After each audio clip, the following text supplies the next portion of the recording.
예수님을 그리스도로 믿는 사람은 하나님께로부터 난 자죠. 예수님을 그리스도로 믿는다, 내 구원주로 믿는다라는 것은 하나님께로부터 난 사람입니다. 믿음은 믿기로 작정된 자, 하나님 앞에 구원받기로 작정된 자는 하나님의 말씀을 듣고 믿더라라고 했습니다. 하나님의 말씀을 들었는데 믿지 않고 거부한다는 건 하나님이 그에게 마음에 믿음을 주지 않은 거예요. 그들은 생명을 주신 하나님을 사랑하고 함께 하나님의 가족이 된 형제 자매들을 사랑하게 됩니다. 보세요. 예수님을 그리스도로 믿은 사람은 하나님께로부터 난 사람입니다. 예수님을 그리스도로 믿는 자, 나의 구원자, 나의 주인, 나의 왕으로 믿는 분들은 하나님께로부터 난 사람이에요. 그래서 그 사람들은 어떻게 하겠어요? 생명을 주신 하나님을 사랑할 수밖에 없고, 그리고 나 또한 그렇게 하나님 앞에 생명을 받았는데 다른 사람들도 함께 있는 그들도 하나님의 생명을 받았으므로 당연히 하나님의 가족이 된 성도들을 사랑할 수밖에 없죠. 옆에 한번 볼까요? 사랑합니다. 네, 앞뒤를 보시면서 다시 한번 사랑합니다. 당연히 사랑할 수밖에 없어요.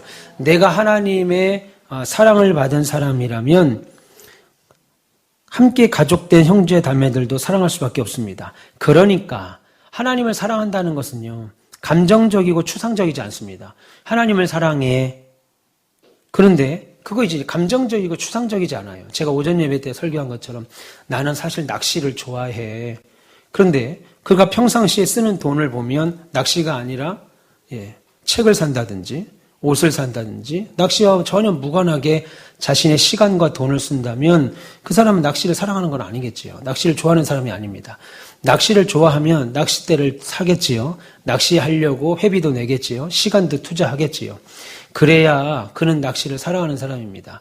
하나님을 사랑한다고 하는데 하나님 앞에 물질도, 하나님 앞에 시간도, 하나님이 주의 몸된 교회를 세우셨는데 이 교회를 사랑하지도 않고 함께 성도된 하나님의 가족된 형제 자매를 이해하거나 사랑하지 않는다면 그것은 거짓이죠. 그래서 하나님을 사랑한다고 하는 것은 감정적이거나 추상적이지 않습니다. 우리는 광신도들이 아니에요.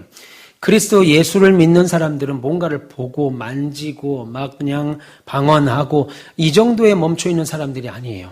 우리는 고상한 지식을 가진 사람들입니다.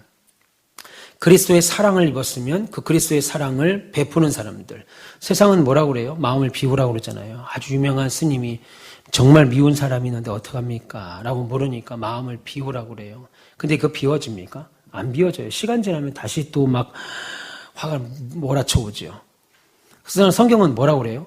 마음을 비워서 될 게 아니라고 우리가 알지 말하죠. 성경은 마음을 비워라가 아니라 원수까지. 그렇죠. 적극적, 이거 불가능한 겁니다. 사람의 생각으로는 불가능한 거예요. 무엇으로 생각하는 거예요? 하나님의 사랑으로 가능하죠. 그러니까 하나님을 사랑한다라고 하는 것은 감정적이거나 추상적인 것이 아니고 하나님의 계명에 순종하는 구체적인 실천으로 드러나는 거예요. 하나님을 사랑한다라고 할 때는 감정적이고 추상적이고, 그래서 내 감정, 내 기분대로 예수 믿는 게 아니라 하나님의 계명, 서로 사랑하라, 기도하라, 서로 위하라, 나보다 다른 사람을 더 높게 여겨라, 이런 계명에 순종하는 어떤 구체적인 행동으로 나타납니다. 그래서 하나님의 계명에, 이런 계명에 순종할 수 있는 것은 하나님에 대한 사랑이죠.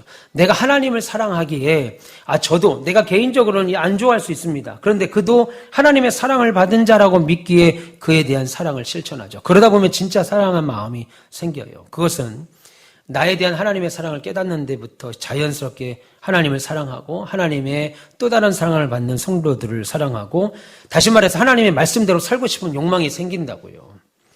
계명을 무거운 것으로 여기게 만드는 것은 사랑이 없는 열심이나 의무감 때문입니다. 사랑이 없어요. 너무 힘들어요. 사랑이 있으면 계명에 순종하는 거 어렵지 않습니다. 하나님을 사랑하는데 그런 계명이 하나도 어렵지 않다는 거예요. 그런 사람은 세상과의 싸움에서도 담대하게 이길 수 있습니다. 세상을 이길 힘이 있어서가 아니고 세상을 이기신 예수님을 믿는 믿음이 있으니까. 그래서 성경은 그런 사람들을 세상이 감당할 수 없는 자다. 세상이 감당이 안 되는 거예요. 그냥 하나님을 믿고 세상의 승리자로 나가니까 감당이 못하는 겁니다. 하나님의 아들이신 예수님을 세상을 이기는 능력을 가졌다고 하셨잖아요. 하나님의 아들로 예수 그리스도를 고백하는 자만이 그 하나님의 능력을 받습니다.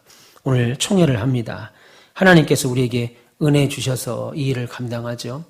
회장으로 뽑히시고 부서장으로 뽑히신 분들을 위해서 더 수고하고 그들을 위해서 협력해 주시고 그것이 결국 교회를 세우는 일입니다.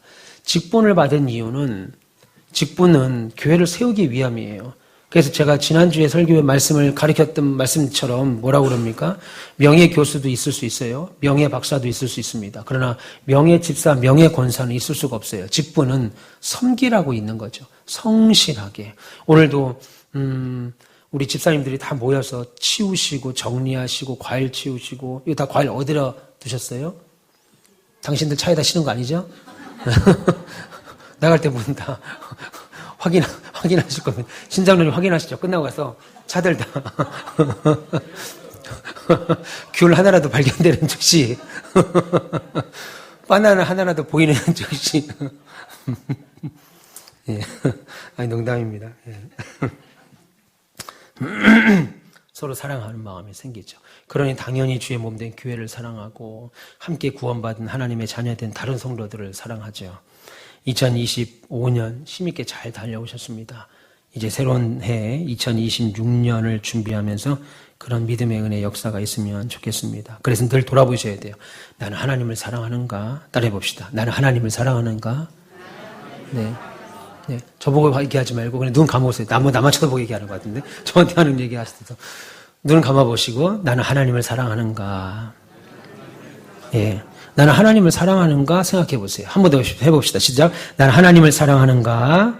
예. 또 하나 얘기해 볼까요? 또 한번 해봅시다. 가족된 성도들을 사랑하는가? 예. 이 질문을 늘 하고 사셔야 돼요. 나는 하나님을 사랑하는가?